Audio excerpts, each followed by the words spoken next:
కేంద్ర ప్రభుత్వం నుండి ఈ నెల 20వ తారీఖున ఆంధ్రప్రదేశ్ ప్రభుత్వం నుండి ఖాతాలోకి అయితే బటన్ నొక్కి నేరుగా రైతుల అకౌంట్లోకి అయితే పీఎం కిసాన్ 20th ఇన్స్టాల్మెంట్కి సంబంధించి ఆర్థిక సాయం అనేది అయితే పెంపు చేయాలని అయితే మనకైతే కొన్ని వార్తలు అయితే వినిపిస్తున్నాయి అన్నమాట.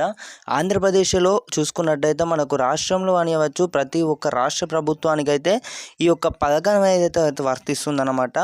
అన్నదాత సుఖీభావ సంబంధించి చూసుకున్నట్టయితే రైతుల అకౌంట్లోకి అయితే దేశ ప్రధానమంత్రి గారు అయితే ఏపీ రాష్ట్ర ప్రభుత్వానికి అయితే ఖాతాలో జమ చేయనున్నారన్నమాట. అలాగే పీఎం కిసాన్ పథకాన్ని ఈ నెల 20న అమలు చేస్తారని అయితే తెలుస్తుంది.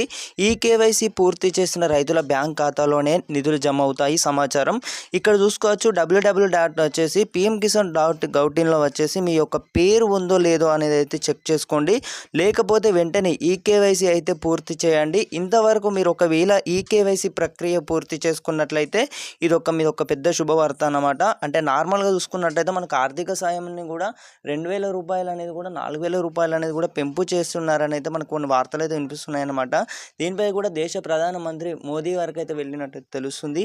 కాగా పీఎం కిసాన్ ఈ 2,000తో పాటు రాష్ట్ర ప్రభుత్వం తొలి విడతలో వచ్చేసి అయితే మనకు అన్నదాత సుఖితో ఏదైతే పథకం ఉందో దానికి సంబంధించి కూడా దేశ ప్రధానమంత్రికి సంబంధించి అక్కడనైతే మనకైతే ఈ గెలిచిన విషయం అందరికీ తెలిసిందనమాట. అంటే ఎక్కడైతే ముగ్గురు ఉన్నారో అంటే ముగ్గురు సీఎంలు అయితే ఉండడం అయితే జరిగింది. ఆ నేపథ్యంలో వచ్చేసి అక్కడనైతే మనం ఆంధ్రప్రదేశ్ ప్రభుత్వం కానివ్వచ్చు అక్కడనైతే ఒక చోటు అయితే నిర్వహించినట్లయితే తెలుస్తుంది అనమాట.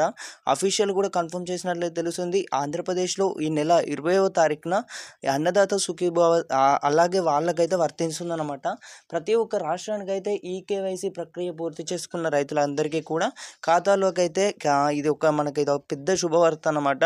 93 లక్షల మంది రైతులకు ఉన్నారు. అయితే వీరిలో ప్రజాప్రతినిధులు, ఆదాయ పన్ను చెల్లించేవారు, వ్యవసాయ యంత్ర అవసరాలకైతే భూములను వినియోగించేవారు అయితే ఇప్పటికే మనకు దీనికి ఒక సమాచారం చూసుకున్నట్టయితే ఈ కేవైసీ ప్రక్రియ అనేది వచ్చి చాలామంది అయితే పూర్తి చేసుకోవట్లేదు అన్నమాట. ఒకవేళ మీరు కనుక ఈ కేవైసీ ప్రక్రియ అనేది పూర్తి చేసుకోకపోతే త్వరగా వెళ్ళైతే ఈ కేవైసీ ప్రక్రియకు సంబంధించి కూడా మనకు ఒక ఏదైతే ఉందో ఎండింగ్ డేట్ కూడా అయిపోయిందన్నమాట. సో తదుపరి విడత చూసుకున్నట్టయితే ఇప్పుడు మళ్ళీ వచ్చే విడత 21వ విడత కానివ్వచ్చు. ఒకవేళ మీరు ఇంతవరకు ఈ కేవైసీ ప్రక్రియ ఒకవేళ పూర్తి చేసుకున్నట్లయితే మీ ఖాతాలోకి అయితే 2,000 రూపాయలు అయితే పడతాయి అన్నమాట. దీనిపై కూడా మనకు 4,000 రూపాయలకు సంబంధించి కూడా ఆంధ్రప్రదేశ్లో వచ్చేసి అయితే మనకు అయితే మాట్లాడనున్నారు దేశ ప్రధానమంత్రి గారి నుంచి వెళ్ళి. మరి 4,000 రూపాయలు అనేది ఆర్థిక సాయం పెంచినట్లయితే రైతులకైతే ఎంతో బెనిఫిట్ ఉంటుంది అన్నమాట. అటు రైతులకు ఉంటుంది, ఇటు రాష్ట్ర ప్రభుత్వాలకు ఉంటుంది.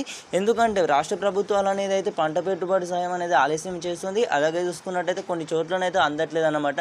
అదే కేంద్ర ప్రభుత్వం అనేది కొంచెం ఆలోచన చేసి మనకు రాష్ట్ర ప్రభుత్వాలు కాకుండా కేంద్ర ప్రభుత్వం అనేది రైతులకు ఆదుకున్నట్లయితే మనకి ఇప్పుడు రైతులు కూడా ఎంతో బెనిఫిట్ ఉంటుంది అన్నమాట. అలాగే ఒక పక్క చూసుకున్నట్టయితే ఆర్థిక సాయం అనేది ఎంత అంటే 2,000 రూపాయలు అయితే పడతాయి అన్నమాట. సో మరి చూడాలని 4,000కు పెంపు చేస్తారు.